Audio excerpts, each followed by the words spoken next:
Second service, how we doing? Fantastic, fantastic. Well, I know many of you are aware that we're unveiling like big news today, and that's true. It's true. In fact, you know, I made a little reel if you saw that on the social media, and hey, come to church, it's going to be a big announcement. And, you know, I got the first text I got, I'm not kidding, just says, "Oh, so you're finally leaving?" So I will tell you, if that's what you're hoping for, you're still stuck with me. I apologize. Thanks.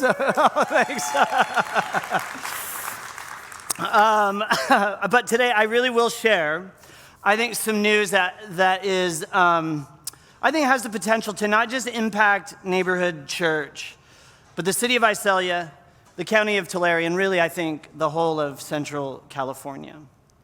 But before I reveal that news, I just wanted to take us back 75 years.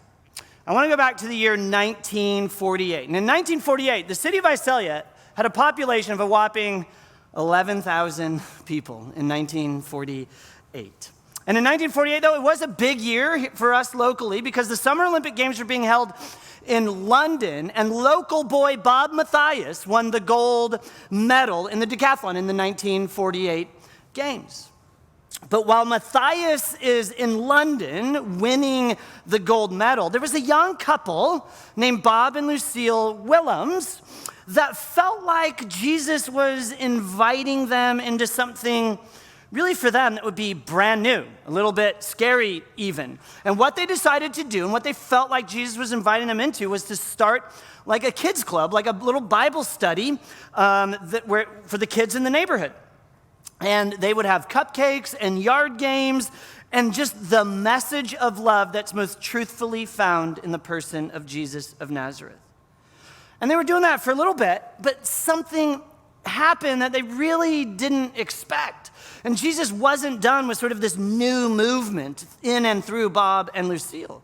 And all of a sudden, the kids that were coming, their parents started showing up and said, "Hey, we want to be a part of whatever this is." And so pretty soon, it grew. Bob and Lucille, again, felt like Jesus was saying to say yes to that. And so they did. And pretty soon, this young couple, and I know they're not young here. This was taken when I hung out with them a little while ago. But this young couple had accidentally started a church.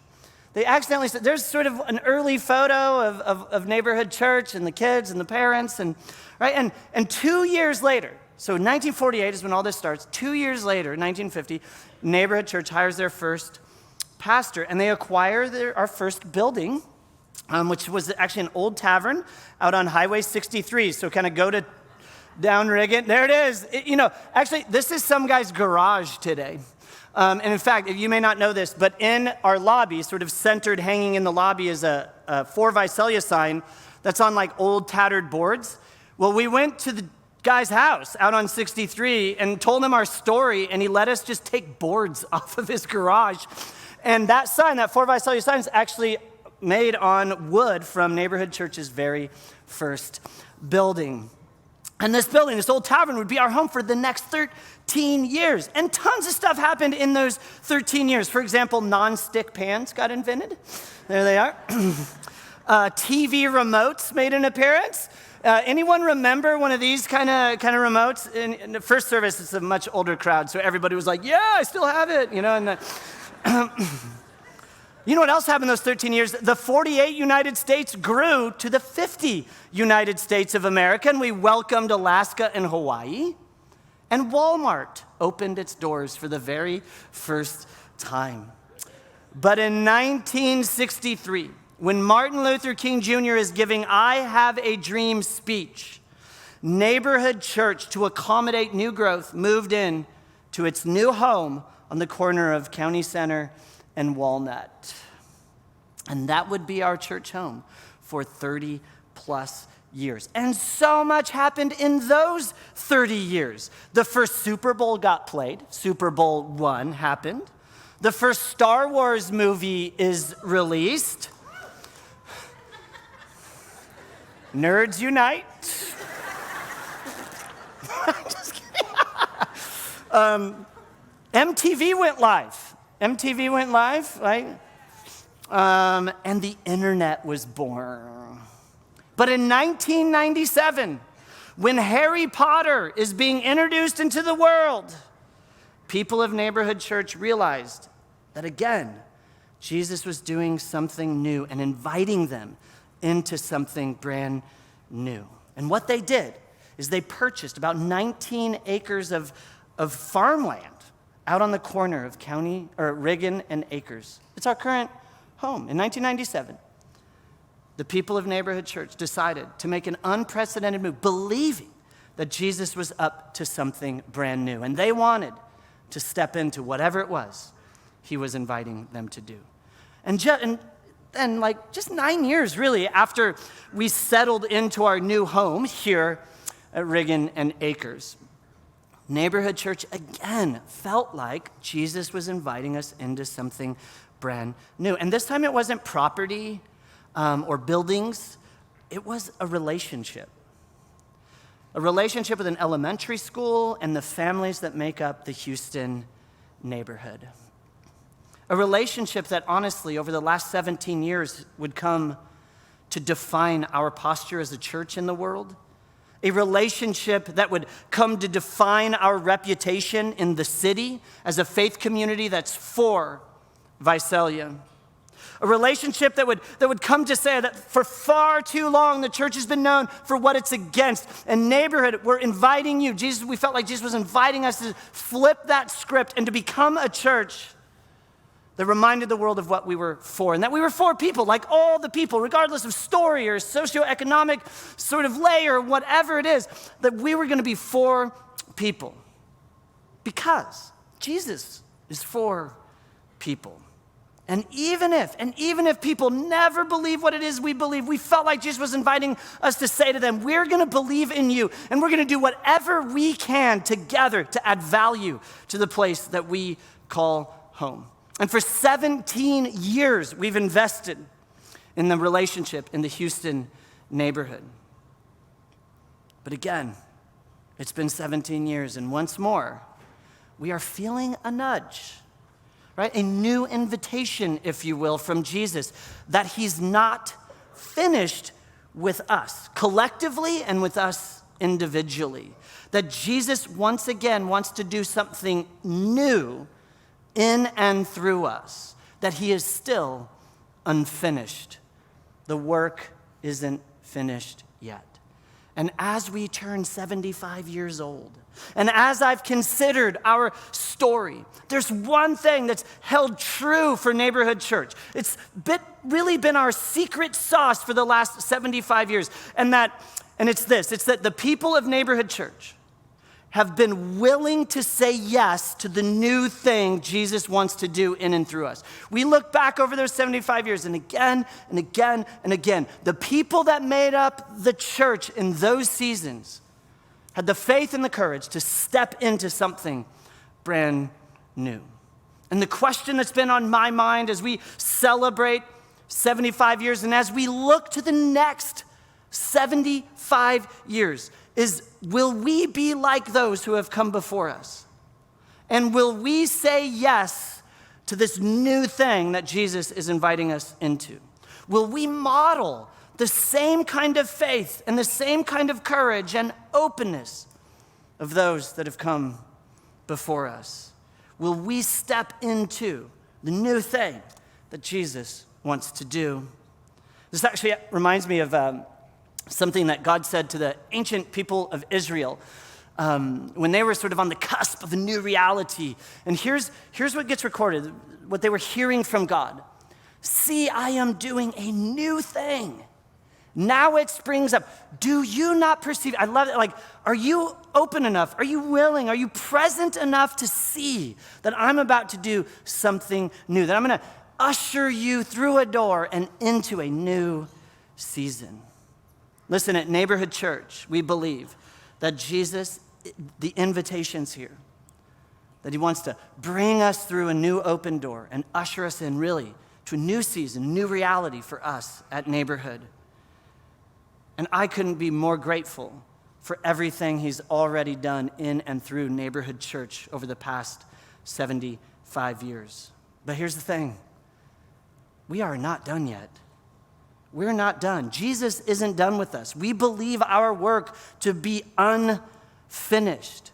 So for the past year, and really for the past, call it 4 years, but definitely the last year, our staff and leadership board, we've been dreaming, we've been discerning, we've been praying, we've been perceiving, discovering what's next for Neighborhood. That this passage, Isaiah 43:19, God speaking to the ancient people of Israel, him saying, hey, I'm doing something new. Are you ready? Are you here for that?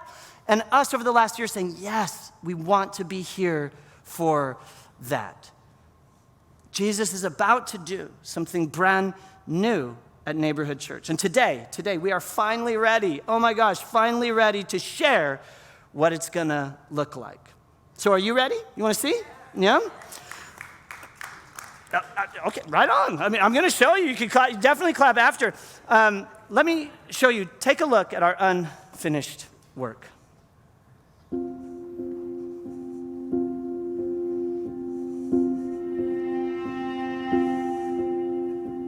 In 2023, our church family is hitting a significant milestone. This year, we're celebrating the 75th birthday of Neighborhood Church. That's 75 years of community, 75 years of service to our city, 75 years of everyday, ordinary people coming together to live and love like Jesus.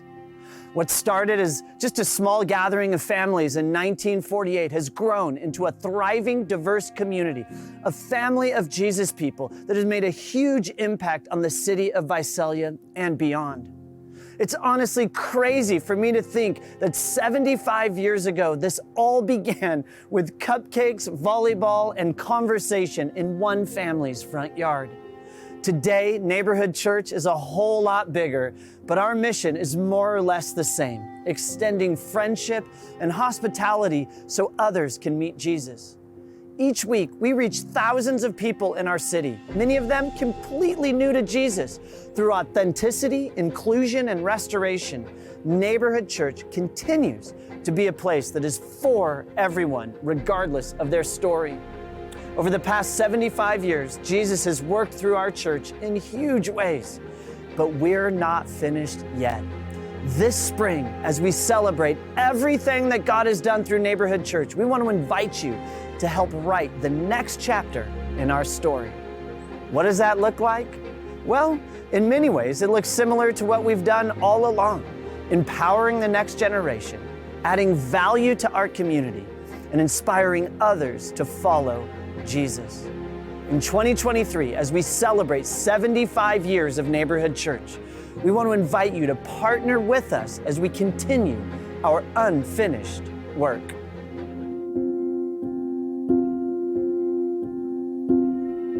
For over 16 years, Neighborhood Church has partnered with families in the Houston community. We've crossed cultural and socioeconomic boundaries to build relationships and work together as neighbors to make life better for kids.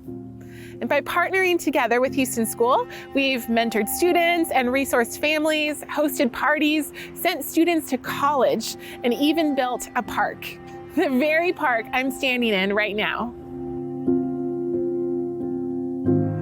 We are so grateful for everything we've accomplished together with our Houston friends, but our work is unfinished. This year, we're celebrating the 75th birthday of Neighborhood Church, and we're marking this milestone with a radical fresh commitment of friendship with the Houston community. How? Well, we're literally going to move into the neighborhood, and we're inviting all of Neighborhood Church to partner with us as we launch the Neighborhood Community Center, a space where friendships are forged and our city is transformed. By investing directly in the Houston area, we are showing a commitment to our neighbors for generations to come. Together, we are going to build a brand new state-of-the-art community center that will serve the Houston neighborhood with mentoring, after-school programs, classes, events, and more. This space will serve as home base for our continuing relationships and work with our Houston neighbors.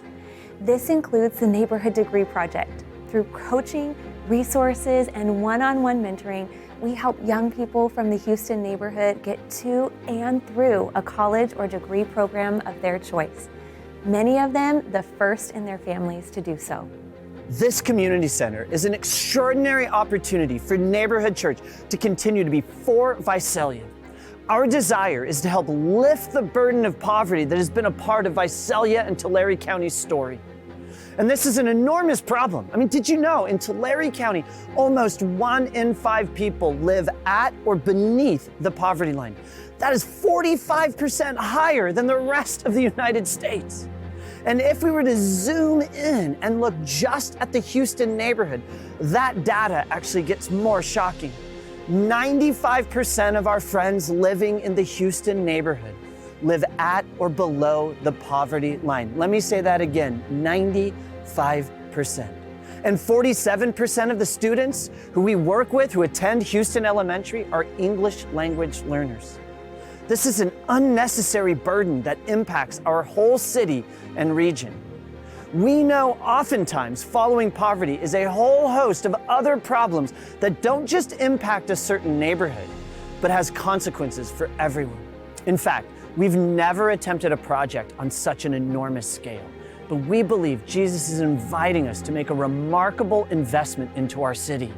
An investment that says we want more for you than we want from you. An investment that says we care about Visalia. An investment that is a tangible expression of our posture, that Jesus is the center of our faith, the community is the center of our life, and reconciliation is the center of our work. As we turn 75, we want to embark on a new season in our church unlike any other, one that will require openness to Jesus working deeply in us and through us in new levels of faith and generosity, asking Jesus to use Neighborhood Church as a powerful catalyst, advancing the love, care, and compassion of Jesus in our city. The Neighborhood Community Center is our first step in embracing our unfinished work as a church family. But that's not all. We also want to continue to make space for people at home. When Neighborhood Church started 75 years ago in Bob and Lucille Willems' front yard, the idea was actually pretty simple. Just make space for people. Hospitality has always been at the center of our mission. It's why we do parties, it's why we do events, it's really the heart behind every single Sunday gathering where we open up our doors and we open up our arms to our city to say, hey, you are welcome in this space. As we look forward to the next 75 years of Neighborhood Church, we want to continue to make space for people to meet Jesus. And that's why, as part of our unfinished work together, we're going to be renovating Room 1, the room right here behind me, into a brand new cafe and community space that will help us continue to be for Visalia. We're calling it The Commons. At Neighborhood, community is the center of our life. The Commons is a new space we're creating to share with our city. By renovating existing space with others in mind, our campus will grow in its capacity to show hospitality and friendship. The renovation will also include a new cafe, communal space, and outdoor seating. As we continue to host more local events and organizations, we want to share as much ground as possible. The Commons is also a place where community and discipleship will thrive. By creating more space for small groups, classes, labs, and workshops, we create a space for everyone to go, regardless of their story or their background. As we give ground to our city, we grow in our capacity to inspire people wherever they are to live like Jesus wherever they go. You know, my friend Steve Harms used to always say that when they write the history book on Visalia, that if we've done our job right, they'll have to write a whole chapter about Neighborhood Church. 75 is a huge milestone. And as we look back on 7 decades, we're so grateful for all the ways God has moved through our church family. And yet, it still feels like our best days are very much ahead of us. As we celebrate our 75th birthday, we're inviting all of Neighborhood Church to come together through radical acts of sacrificial generosity. We're calling it the Unfinished Campaign. Through our campaign initiatives and projects, we will ensure the Neighborhood Church continues to be at the forefront of Jesus' unfinished plans for the city of Visalia.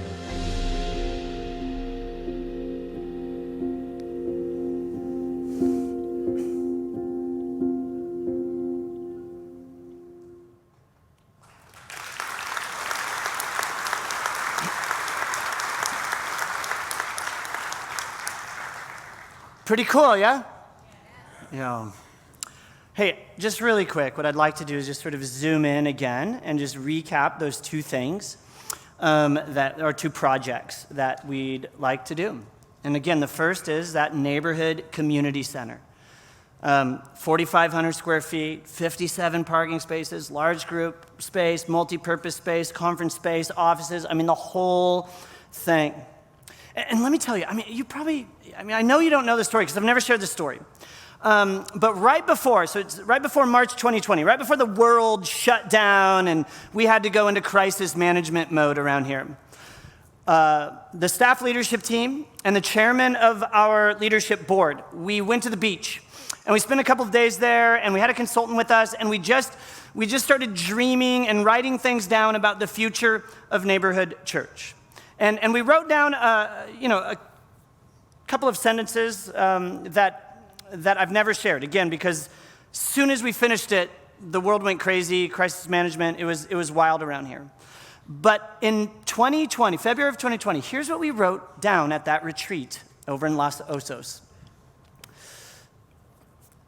We envision a day when Neighborhood Church would be defined by our commitment to practicing the way of Jesus together in Visalia. We'll achieve this goal by empowering people to live a Jesus-centered life that leads to breaking the cycle of generational poverty that plagues our city and county, one family at a time. Now, I know that's kind of flowery, stuff you see on walls and offices and things like that. But in other words, here's what we're saying. We want our love for Jesus to be defined, demonstrated, and authenticated by how well we love others. That's what we want. And we chose the problem of generational poverty. We could have chosen lots of problems, but we chose generational poverty as our target, as the expression of our love for Jesus to go after generational poverty because over the last nearly 17 years of relationship with our friends in the Houston neighborhood, we've seen generational poverty again and again and again be the lid that keeps so many from ever fully developing their potential. And again, you heard me talk about the stats. 1 in 5 in Tulare County, right? Tulare County is third poorest county in California. 1 in 5 live at or below the poverty line. 51% higher than the Californian average. 45% higher than the national average in terms of people living in poverty. When we zoom in, 95% of our friends, 9.5 people out of every 10 people in the Houston neighborhood live at or below the poverty line. And again, we all know poverty is not just an individual problem. It's just not a neighborhood problem. Poverty comes with all sorts of problems for a city and a region. And it's not just about money. It impacts health and happiness and hope and crime. And it just goes on and on and on and on. And this is the situation that 95% of our friends in the Houston neighborhood are dealing with and struggling with generation after generation after generation. And so here's what we've been doing for 4 years. We've been doing our homework and talking to the pros and the experts and the industry. We've just been, hey, how do we solve this problem effectively and efficiently? And the data is overwhelmingly clear. You do not do handouts. You provide resource and relationship. That's how you end generational poverty. Resource, right? It's knowledge, it's skills, it's opportunities. Relationships. You've all heard the phrase. You've all benefited from the phrase. It's not what you know, it's who you know. Yes, it's a cliche, but it's also so true. Your social networks determine how far you'll go and how much of your potential you can tap into.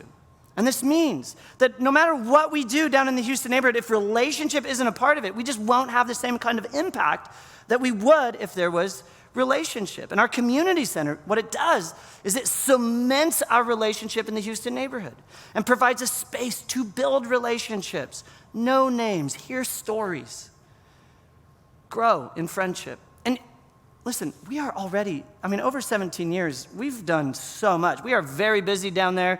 You may not know this, but we've got like a lunchtime mentoring program at Houston Elementary School. We call it Lunch Buddies. We lead a 6th grade leadership club for all of the kids at Houston. We host a fall soccer league in the park. We gathered up a bunch of parents. We started a parenting group called Juntos that meets weekly.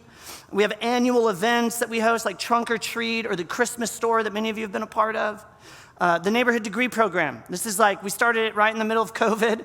Can't believe it like kind of went off, but this is our goal with the Neighborhood Degree Program, is to work to get students to and through a college or trade school of their choice. Currently, we're serving 44 students, 18 of which are already in college. And what that means is 44 neighborhood people, 44 of you, are in a mentoring relationship with these students. That's 44 potential college graduates. Think about, and it's only a couple of years old. Think about the impact that can have on a neighborhood and beyond, right? That's why we're doing this. We're not building a community center so that we can start a bunch of projects. No, we're building a community center because after 17 years of relationship in the Houston neighborhood, we want to be neighbors and not just commuters. We're building a community center because, well, isn't that exactly what Jesus did?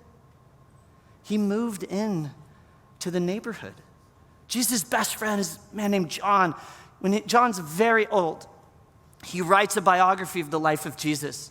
And here, early on in the biography, here's what John said about Jesus. He said, the Word, that's what he called Jesus, the Word of God, that's what he called Jesus, became flesh and blood and moved into the neighborhood. That's why we're building a community center. Because our faith necessarily invites us to do something like move in to the neighborhood. Our community center will give these projects a home and a place for relationships to grow. And with a home, we can expand projects as far as our imagination wants to take us. So that's project number one. That's the big one. Project number two, you heard us talk about the Commons. Again, remodel of room 1, expanding our coffee shop.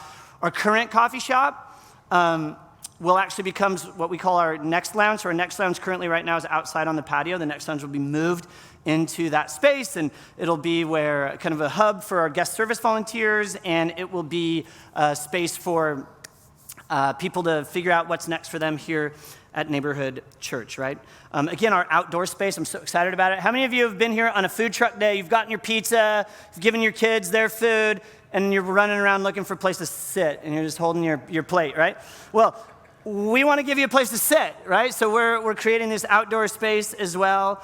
And listen, we're actually, I mean, this is, don't like quote me or like this is like, for sure going to happen or anything. But right now we're actually even talking about what does it look like that this coffee shop becomes really something for the entire community, and it has expanded hours, and it's open not just on Sunday mornings and different things like that. So as our community grows all around us, I mean, could you imagine the amount of people that are going to live right here 10 years from now? I mean, it's just going to be bonkers around here. So again, the Commons, it just allows us to be better at what we already are trying to do, and that's just make space for people.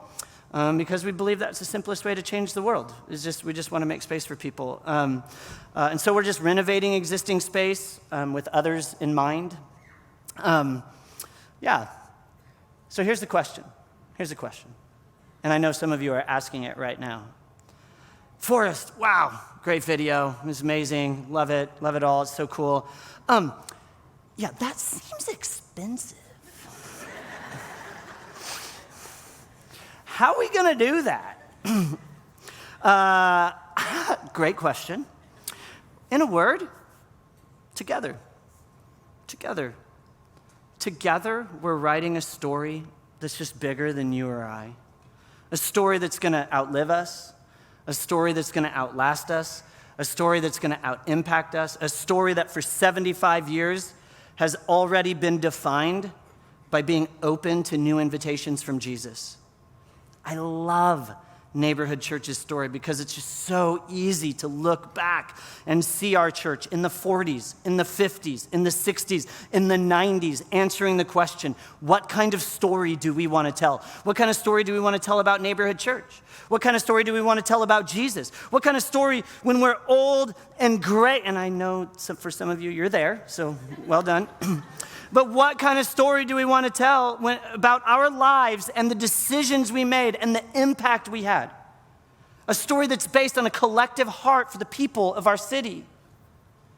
Before Bob and Lucille Willems passed, I was able to sit down with both of them and just hear their story and ask them, why would you do that? I don't like my neighbor's kids. I mean, why would you invite them to your house like regularly?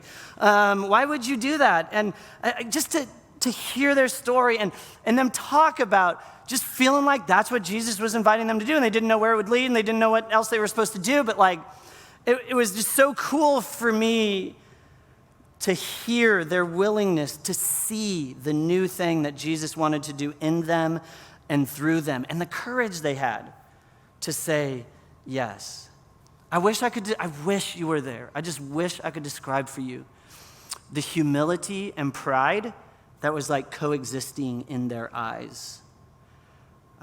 It was awesome, especially after I told them what their one decision ended up doing. You know, they didn't even know. They didn't know that Neighborhood had become this whole thing that's reaching thousands and all of that. They had no idea. And they were just so moved by me continuing the story for them and catching them up. And it was all because they made one decision, had the faith and courage to say yes to something they didn't know where it would end up, but they still said yes. I just think it's so, so cool.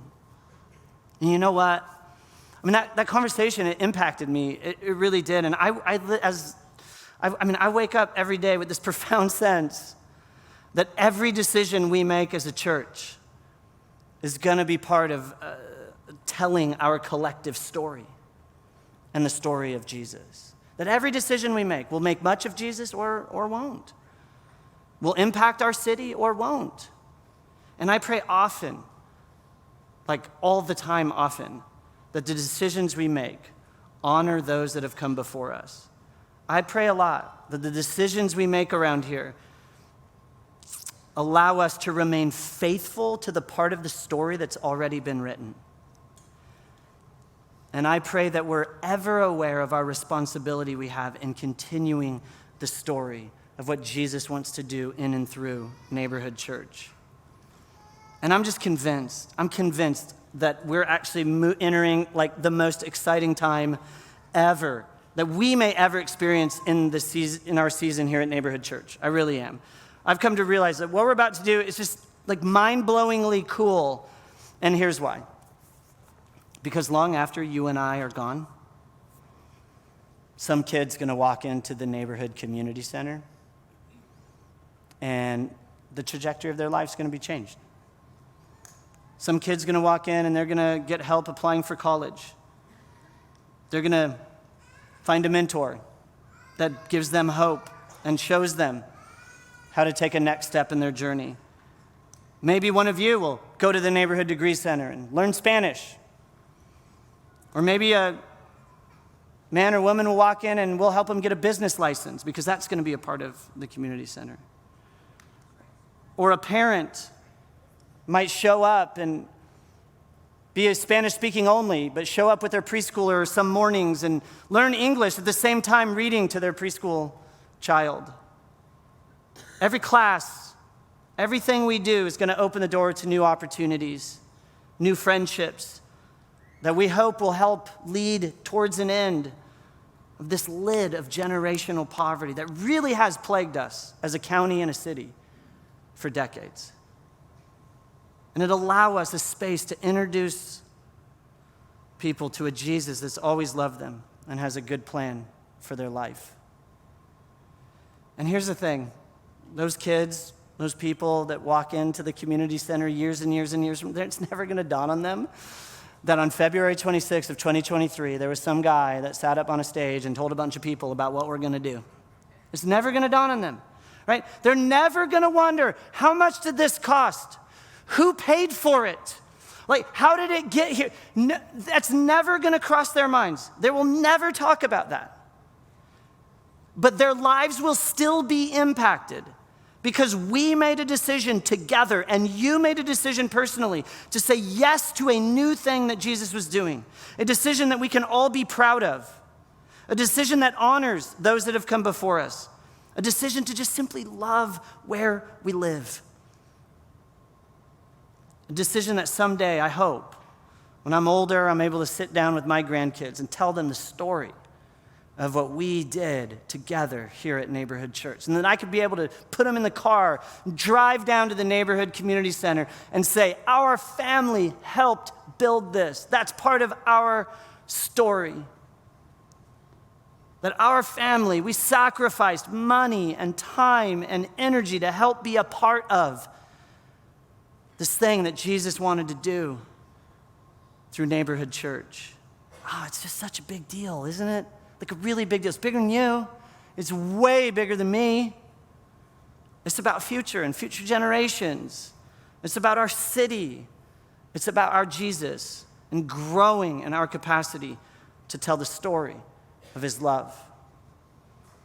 So, with that said, let's just talk money, yeah? You want to talk numbers? Let's do it. Let's not shy away from it. 2.9 million. To give you some, actually, if you were here 5 years ago when we built the Kids Space, that cost us almost 5. So this is a pretty tame project. The actual projects will cost less than this. Some of this is we were actually hoping to raise more to pay down some current debt from the Kids Space and new parking lots and all of that we built. Maybe think of it this way, 2.9. You know what we're doing with 2.9 million? We're celebrating our birthday by gifting our city a community center. That's how we're, oh man, you know what I think about? I think about how I just wish every church would do this and how so many churches are not doing it. I'm just so proud to be a part of a church that says, you know how we're gonna celebrate 75 years?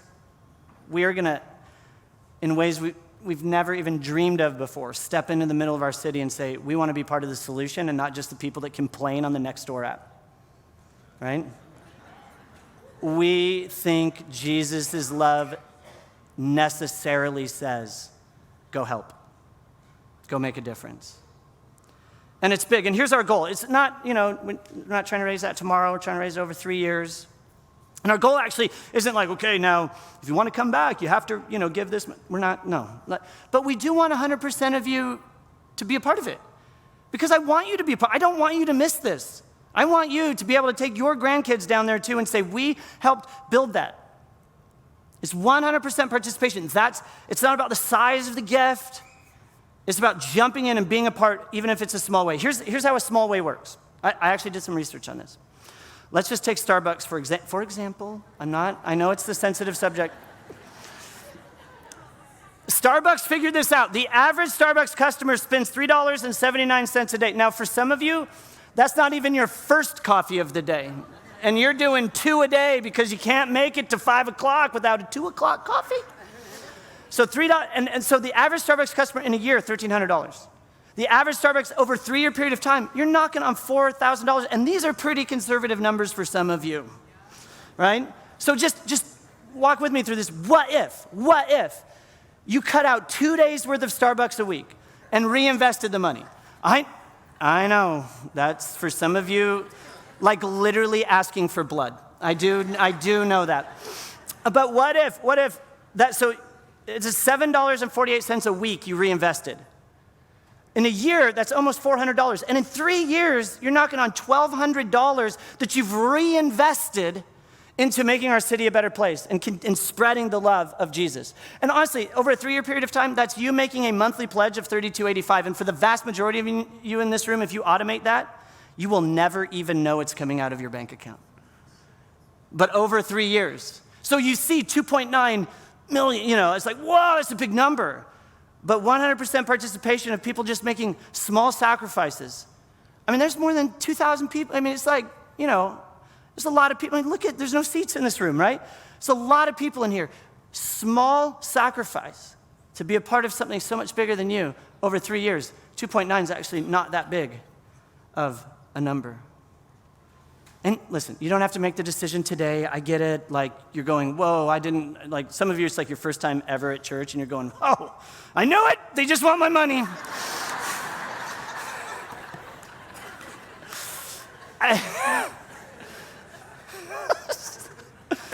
I know, I'm sorry.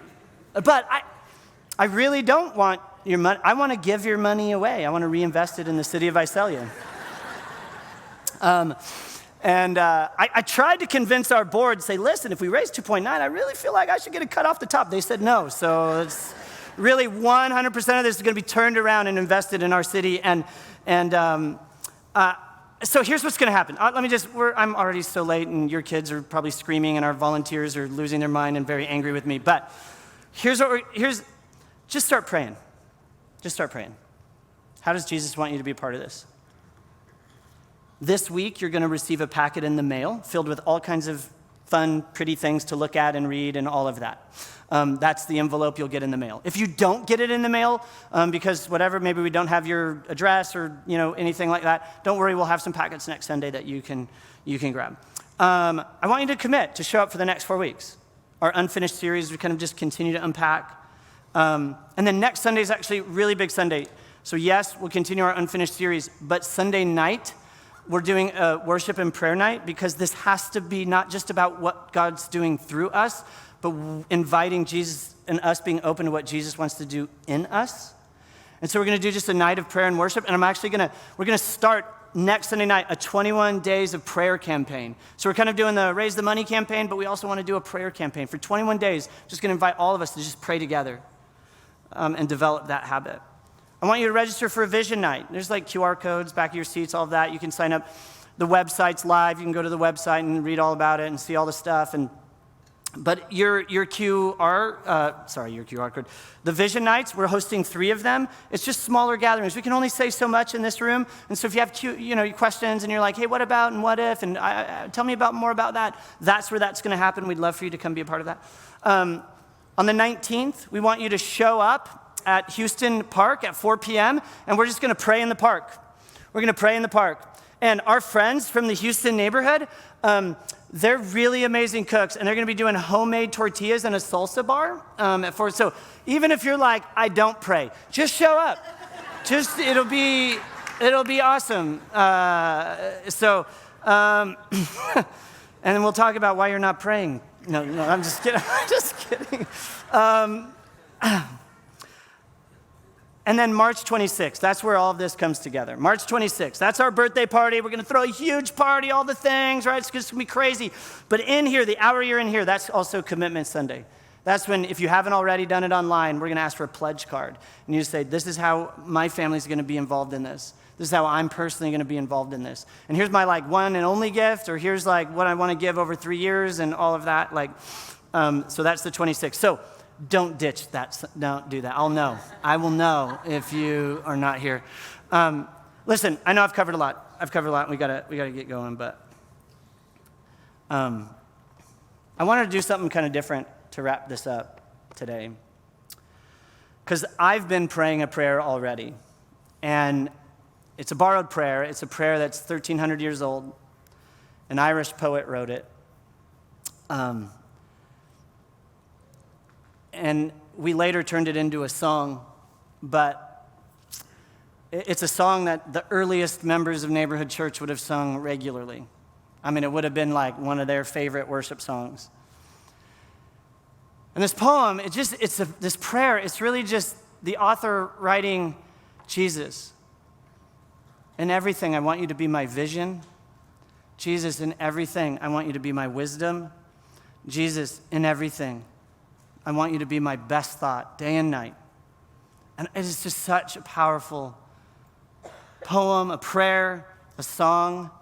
And so I thought, as we kind of kick this thing off, that we could just sing that poem together, sing that song together. And it's weird. It's old, and it's a hymn. It's not like a lot of drums and all that. It's a little bit more mellow. But it is, for me, one of the most powerful words in the Christian tradition. And I thought, as we start something so bold and innovative and creative and challenging, and I thought we should probably remind ourselves that Jesus needs to be our vision, wisdom, and best thought through this all. Not just for what we're going to do collectively, but what we want Jesus to do in our hearts individually. And I also wanted to sing this song to honor those that have come before us, because for 75 years, people have made sure Jesus was their North Star here at Neighborhood Church. And we have some lofty shoulders to stand on that allow us the freedom to do something so crazy and give our city such a big birthday present. So would you mind standing with me? And I want to sing a song that for many of you, you might know called Be Thou My Vision. Let's pray. Jesus, thank you. Man, this is so big, and I just feel so honored to be a part of this neighborhood church family during this season.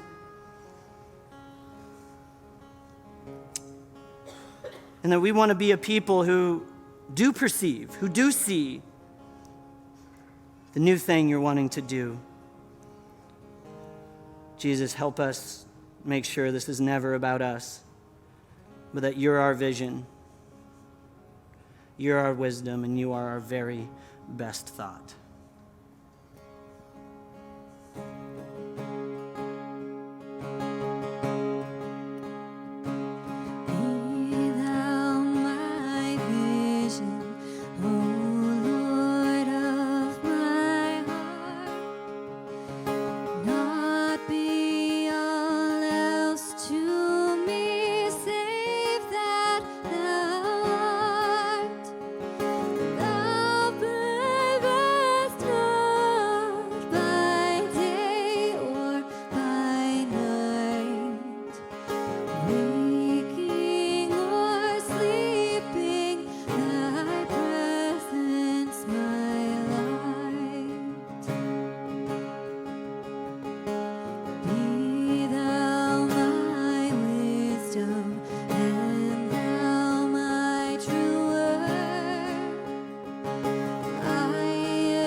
Amen?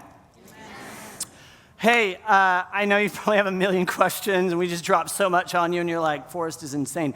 We've got like an FAQ sheet if you want to grab that. It's got a QR code. Don't forget, ladies, the Restore Conference you can sign up for, and our prayer team is down front if you just need somebody to kind of be with you right now. So anyway, love you guys. We'll see you next week.